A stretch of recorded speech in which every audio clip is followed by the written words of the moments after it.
Mama yake alimshauri, lakini akajibu kwa kejeli, mwanangu, maisha sio kubeti, tafuta njia sahihi ya kutafuta pesa. Mama, ipo siku nitashinda. Kubeti nako ni kazi pia. Akapagawa zaidi alipomuona rafiki yake kashinda pikipiki. Akaamua kutumia pesa nyingi kwenye kubeti, akashindwa na kuliwa pesa zote. Hali yake ikawa mbaya kiuchumi. Hii ni hadithi ya kijana aliyeamini kubeti kungemletea utajiri, lakini akajikuta akiporomoka kiuchumi na kupoteza malengo. Hadithi hiyo itakufunza kuwa utajiri wa kweli unajengwa na maarifa, nidhamu na kazi, na si kubahatisha. Niandikia hapo chini kwenye comments unatazama ukiwa wapi, hali yako ya kiuchumi ikoje kwa sasa. Like na share. Tusipoteze muda, tuanze hadithi. Juma alikuwa kijana maskini wa miaka 24 aliyekulia Uswahilini. Baba yake alifariki akiwa bado mdogo, na mama yake alikuwa mamalishe aliyepambana kuwasomesha watoto wake. Baada ya kumaliza kidato cha 4 bila kufaulu vizuri, Juma alipata ajira ndogondogo za kubeba mizigo sokoni. Hata hivyo, kila alipolipwa, pesa zake zilikuwa hazikai mfukoni. Kwenye mtaa wao kulikuwa na vijana waliokuwa na ndoto za haraka. Waliamini kuwa kupitia michezo ya kubahatisha, mtu anaweza kuamka maskini na kulala tajiri. Juma, akivutwa na maneno hayo, alianza kuamini maisha yanaweza kubadilika kwa tiketi moja tu ya beti. Kila alipopata 2,000 au 3, hakuwahi kufikiria chakula cha nyumbani wala akiba, yote yaliishia kwenye beti. Wakati mwingine aliposhinda 10,000 au 15, moyo wake ulizidi kutamani zaidi. Aliamini amepata njia rahisi ya kutoroka umaskini, bila kujua alikuwa anazidi kujifunga kitanzi cha kifedha. Mama yake Juma aligundua mabadiliko.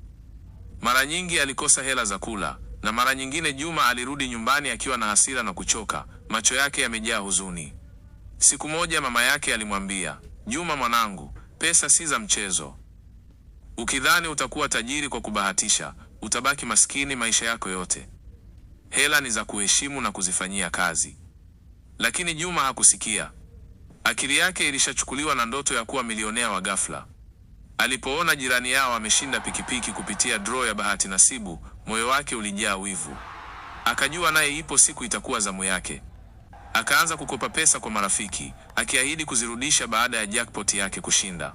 Alikopa kwa mama yake pia, akiahidi kufungua biashara kubwa akishapata ushindi. Mama yake alilia kimoyomoyo akiona kijana wake anaangamia taratibu. Mambo yakazidi kuwa mabaya. Deni kidogo kidogo lilianza kumkimbiza. Wale marafiki waliomkopesha walipoteza imani naye. Sokoni watu walimchukulia kama tapeli. Hakukuwa tena na mtu wa kumwamini. Siku moja, baada ya kucheza tiketi kubwa akiamini itambadilishia maisha, Juma alipoteza zaidi ya 100,000.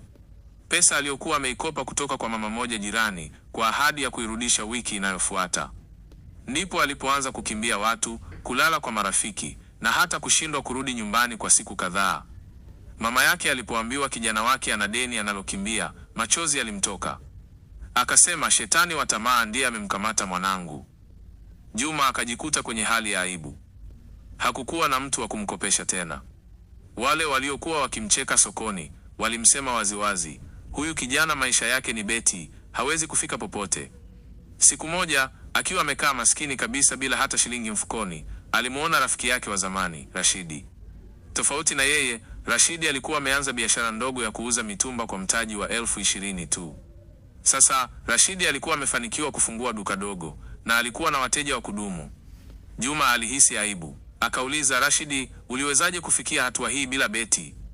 Rashidi akamjibu kwa busara, "Juma, pesa ya kweli inatoka kwenye jasho, si ndoto za kubahatisha. Mimi nilianza na kidogo, nikaheshimu kila hela, nikazizungusha. Wewe kila pesa unayopata unaipeleka kwenye michezo ya kubahatisha. Hapo utabaki maskini." Maneno yale yalimgusa sana Juma, lakini moyo wake ulikuwa bado haujaachana na tamaa ya jackpoti. Siku ya mwisho kabisa ya tamaa yake, Juma aliamua kutumia pesa alizopewa na mama yake kwa ajili ya kulipa ada ya mdogo wake. Aliamini ushindi wa tiketi hii moja kubwa utaleta mabadiliko ya familia. Bahati mbaya, tiketi hiyo nayo ilipotea. Machozi yalimtoka. Hapo ndipo alipoelewa maneno ya mama yake na Rashidi.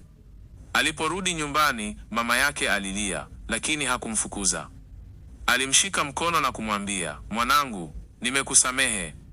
Lakini sasa sikiliza, mali ya haraka huisha haraka.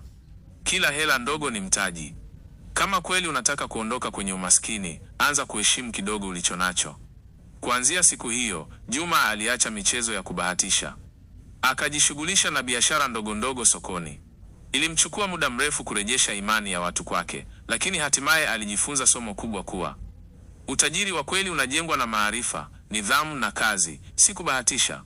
Asante sana kwa kufuatilia hadithi hii. Niandikie maoni yako na nini kimekupendeza zaidi. Karibu tena tujifunze uchumi kwa wakati mwingine. Kwa sasa tuishie hapa. Bye bye.